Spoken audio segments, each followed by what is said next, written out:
Hi, welcome back to another episode of Progressives at Large. I'm I'm Jen. Andrew.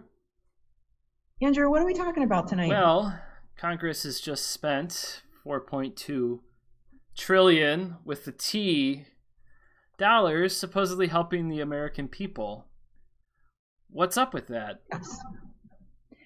Yeah, so it's the CARES Act, CARES Act, and you are right. It is the largest um, federal relief package in United States history. It is literally trillions of dollars, and it is broken down into several segments with several intentions. It just got passed. I want to say, I can't remember whether the official day was the 27th, I believe. Went through the House and is now, my understanding is that it is now law. It's now rolled Yep. out. So the beneficiaries, the intention behind the relief bill is in the wake of COVID-19, in the wake of the virus and the vast and deep economic impact on individuals, families, corporations, small businesses, healthcare medical workers, to provide some kind of economic relief so that we don't have complete and utter collapse of the economy over the next few weeks and months. I know, I mean, there's a breakdown available. There's a couple really good websites to go to if people wanted to just read the details objectively without commentary from either side of the aisle as to what is included in the relief package. But basically, the breakdown is, like I said, individuals, corporations, small businesses, and the medical industry, basically. There's been a lot of talk on social media, on the internet, on the news from both sides. I know that the conservatives, the conservative branch of the government, and a lot of conservative voters are not happy with some of the expansion of unemployment benefits, which our own Bernie Sanders was a huge advocate for. I forget which representative or which congressperson said, it might have been Mitch McConnell or Lindsey Graham. I can't remember who said something about now somebody is set up to basically make more money with unemployment insurance than I they think would it's just safe to working. say hashtag Republican on that one. And so feeding into the narrative of this welfare state where we create a world where people, quote unquote, don't have to work because the government benefits are so great. So there's that going on from the Republican side of things.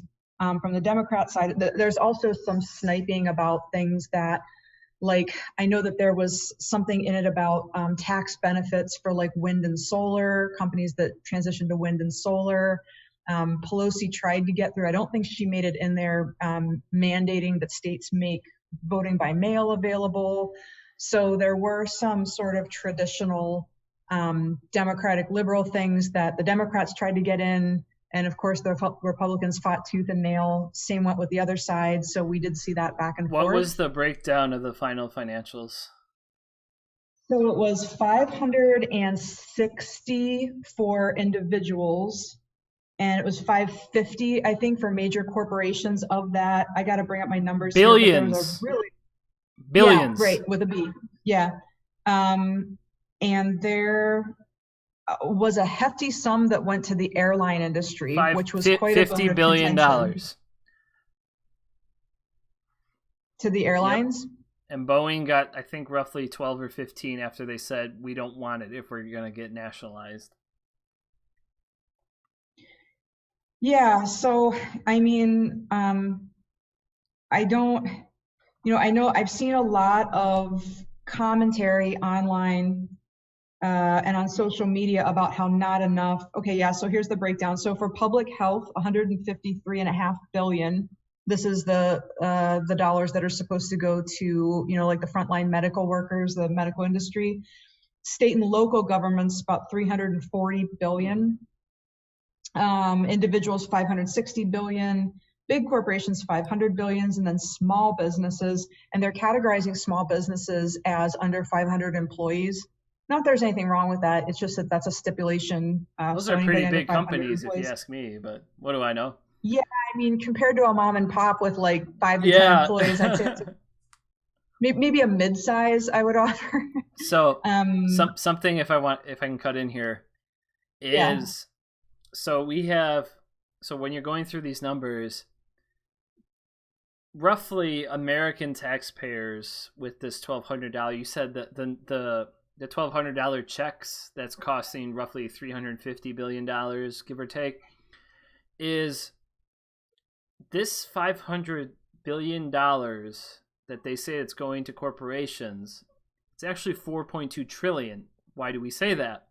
Because these are essentially 0% loans going to corporations, and it's under this rule after '08 where banks are supposed to have X amount of dollars on hand, so that if someone comes in and says, I want my money, because long story short, I'm not an expert in economics, but when you give your money to the bank, it doesn't just stay in the bank. It goes and the bank reinvests that elsewhere, who knows what, to make more money. And so, but because of '08, actually, I think it was back in like the Great Depression and all that, they had to have 50 to 75% of their money on hand. Now it's down to 10%. And I think they just rolled back some more legislation, so the banks pretty much have to have nothing. But under this, that 500 billion is roughly 20% of what they're supposed to have on hand. So the Fed is going to loan 4 times that to corporations. And Steve Mnuchin essentially has a blank check, and I'll go to it in a little bit, about this oversight committee of 4 people that's supposed to manage 4.2 trillion that's going to go to corporations. And freaking, I think, is it United or American Airlines has already said they're going to be laying off people at the end of the moratorium in September. Yeah. What a deal. Yeah, and I think too, I mean, if we look at what other countries are doing, like I'm pretty sure Canada, I forget a couple of the other countries that are listed as doing fairly robust relief packages for their citizens. I mean, I think it's Canada that's doing $2,000 a month. They're pretty much getting UBI. I mean, that's what universal basic income. They are basically getting universal basic income for months guaranteed. I was just reading on social media the other day about somebody who said their family was being quarantined or social distancing or whatever in China, and the government actually brought them their supplies, is bringing them their supplies every week. So they just go to a website or something and put in what they need as far as groceries, medicine, things like that, and the government delivers everything to their door along with a UBI. So the stress level is way, way down, I think, when compared here in the United States. So not only are there kind of the problematic aspects of the relief bill that you're mentioning, a lot of people are talking about where the support for working class people, for consumers, is just really not there. I mean, what's $1,200 that we might get in 3 to 4 or 5 weeks supposed to do? Fail. Is it when people have rent and groceries and loans and car payments and Jared Kushner, who's Trump's son-in-law, is saying to his tenants, "You're gonna pay me, or I'm gonna evict you." And then Jared Kushner, who's the landlord, is going to the banks and saying, "Yo, you guys gotta." My papa is the president. You gotta be nice on me. And so I want to go into a mini diatribe here for a second. So we're going to cut over for those listeners. So what I have up here is a chart of productivity among American workers since 1979. And it's productivity versus compensation. And right around the time when Ronald Reagan took office in 1980, you can start to see the productivity and the hourly compensation, they're diverging.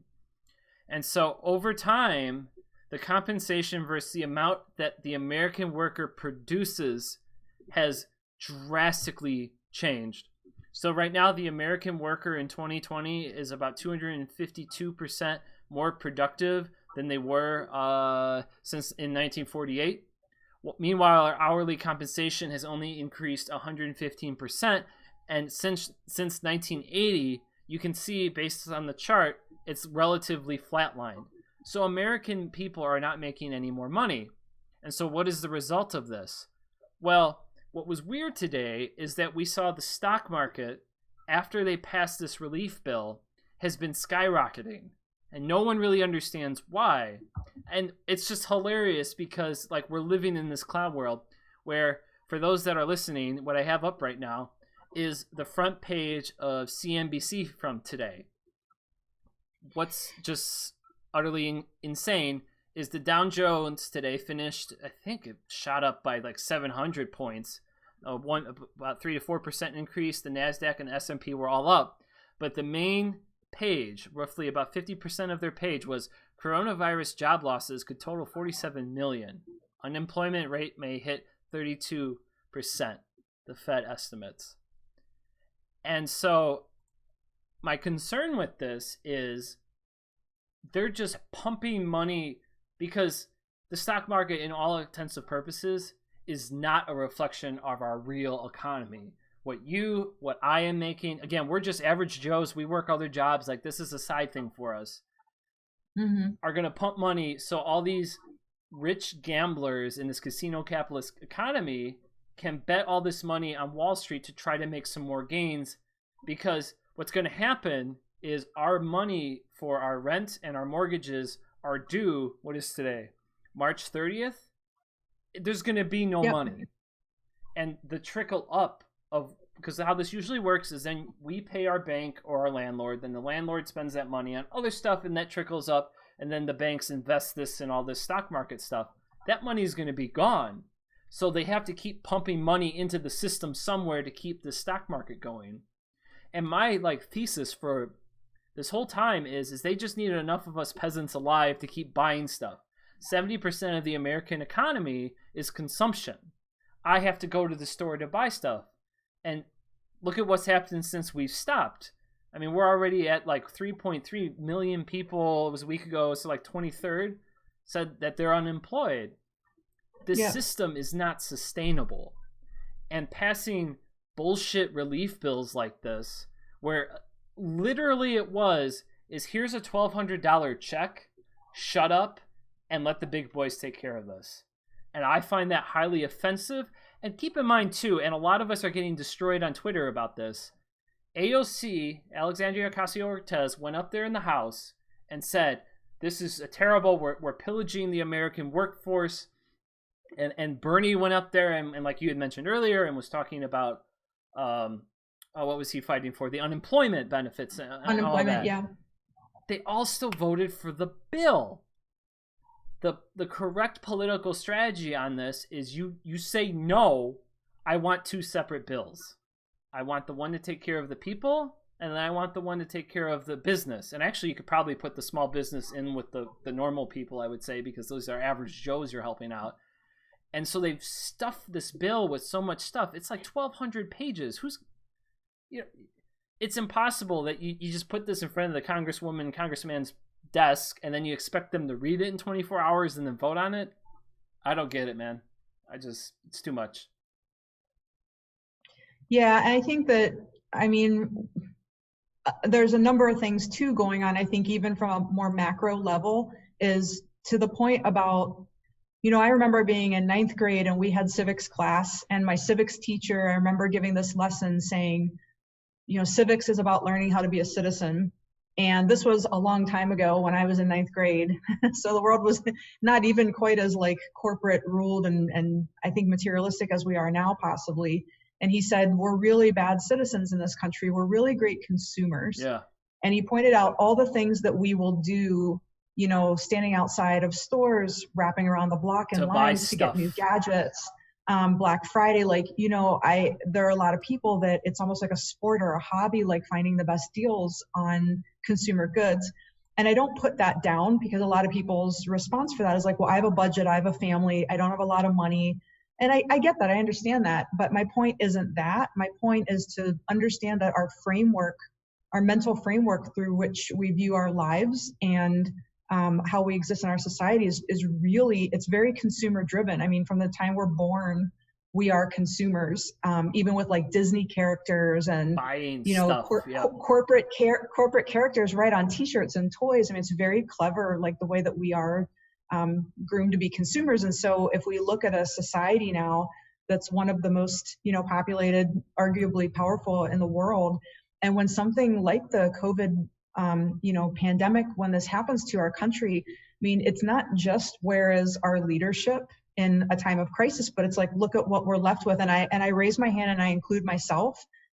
We as, citizens, when it's time for us to look out for each other and take care of each other, and I don't mean with little like charity fundraisers, I mean in really impactful ways, like who are we voting for, whose feet are we holding to the fire, so that when we have issues like this, they're solved, and we aren't just excusing and actually sacrificing ourselves for corporations who we are programmed to think that that's where our success as a society lies. And it's not too far from the truth. I mean, with just, I think with a lot of where the economy does lie, I mean, look what we've become. And I think that we can see that in voting patterns. I mean, most recently, to be honest, I mean, we're going to get to Biden later, but even with, where we're going to go with voting in the upcoming Democratic primary, it's like, as long as I'm taken care of, hey, everybody else, it's every person for themselves. And I think that's just really, really, the pendulum has swung that way with our society as far as consumerism, individualism. It's like a terrible dream. Yeah, screw everybody else as long as me and mine are taken care of. And there's very little conception of how we need to stick together and stand up for each other, and that would actually make our world better. I mean, I know that's like a really like big esoteric way of looking at it, but that's something that has been striking me lately. I have up here a picture. It was posted today off of Twitter, and it says, "Free medical mask to protect you and your kids. Buy any 2 regular sandwiches and get 1 free mask. Subway, Westbrook Mall, entrance number 6. It's just crazy. And that I think is held up as being something that's really positive and heartwarming, right? And people sewing masks. And I think we talked in our last episode, and I'm not trying to downplay the efforts of good-hearted, sacrificing citizens that are trying to step up and do something and support their fellow citizens through all this.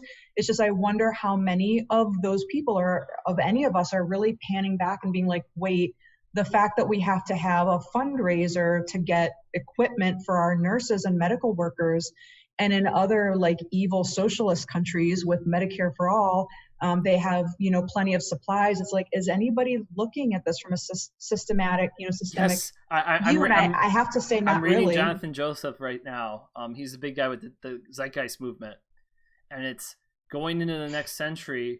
The triple bottom line: social, economic, and environmental are going to have to be thought of in everything that we do, because there's going to be system issues with this. And I'm going to go back to this. Let's see if I can get this to work here.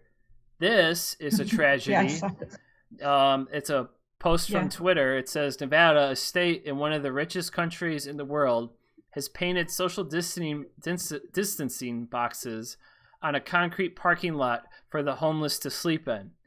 So they're making the homeless sleep in painted boxes in a parking lot. Meanwhile, off of the strip, they have all these hotels that are vacant and no one is in there. But because of the system and profit motive, we can't have these people in there because they are the other. They are poor. There's something wrong with them, and we can't have that in our society. Yeah, they failed in the meritocracy. But I think one of your final points, though, I wanted to go back to and bring it around, I guess, full circle, is when you say something like, well, here's what should have happened when Congress passed this bill. There should have been 2 bills. Sanders and AOC and others should have fought harder and not, pass this big, massive thing. And I agree with that. But the first place my head went to when you said that is, oh, but Andrew, the optics of being the congressperson who put the brakes on the relief bill. Do you know how this is going to be spun? Well, that happened to that guy in Kentucky. Media? And it did happen. And so I think when we have a society that, people are actually basing their decisions. You and I have done a live stream with these debates. And people are like, how'd you think so-and-so did in the debate? And I'm like, I wish we had a world where we weren't these knuckle draggers, to be honest, that watch debates and actually look at somebody's performance and think that that's somehow going to translate to policy and leadership. I mean, it's sad that that's, even in our debates and in our news, it's like we need to be entertained and consume the news and hear our own voices. And we look for things that already fit our narrative. We're consumers, even with our information, our voting. So now when we get to things that are really important, like Medicare for all and like the relief package, even somebody I think as heroic as Bernie Sanders is sort of, shackled, like hamstrung by, well, how is this going to play out to the American consumer? I mean, do we even call ourselves voters and citizens anymore? Or are we just buyers? I think it's really sad. I've been pretty down lately on just where we're going to land after all of this.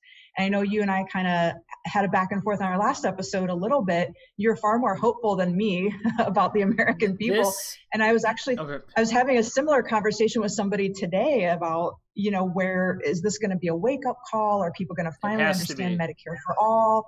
And I'm like, no, I'm just like gloom and doom, Gollum in my cave. Like, hope is lost. Yeah, I'm almost ready to tap out. I think this is a giant litmus test. And if this doesn't, then what will? it has to, because Well, hope springs eternal, I guess. Cuomo, who's the governor of New York, was talking about this today, and I won't even touch on him cutting Medicaid, whatever. But it was the simple concept that it's forcing the private and the public hospitals in New York to work together, and they're not all separate entities. And the stockpile is coming from one spot, and it's going to get distributed by need, not by who's got the most money to buy mass PPE and ventilators. And it's forcing the government of New York to act in a systems fashion.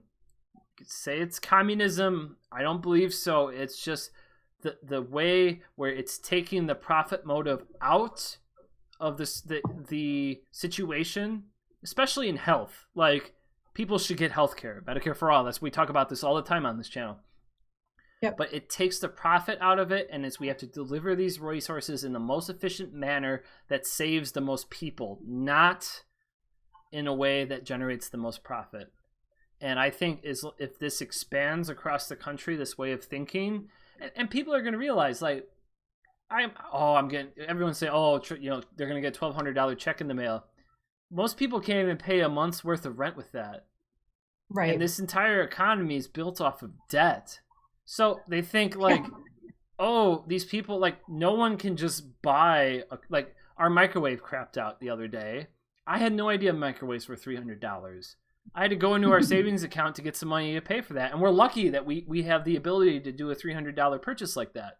But the majority of Americans can't do that. Everyone takes out debts, Yep. a mortgage, auto loan, buy a TV. Yep. They always say, get this credit card, 0% interest. Like, the way that the system is rigged right now, it's off the chains. And so you do these relief bills, it still hasn't clicked with the elites that people just don't have any money. And like I was talking about earlier, the stock market's going to keep going because they've pumped all this money into it. But sooner or later, like, something's going to come back to roost. Like, there's going to be no money going in the system. And when that happens, I know it's going to be a lot of pain, but people are going to realize, like, this system is not geared for me. Like, terrible story. A guy in California, 17-year-old young man, went into the hospital to get treated. And because he didn't have insurance, they wouldn't treat him, and he died of COVID. Like, Yeah. That's And how many tens or hundreds of thousands of times? That's a terrible story and that's awful. How many times does that just happen, like, at all on a every year? normal day.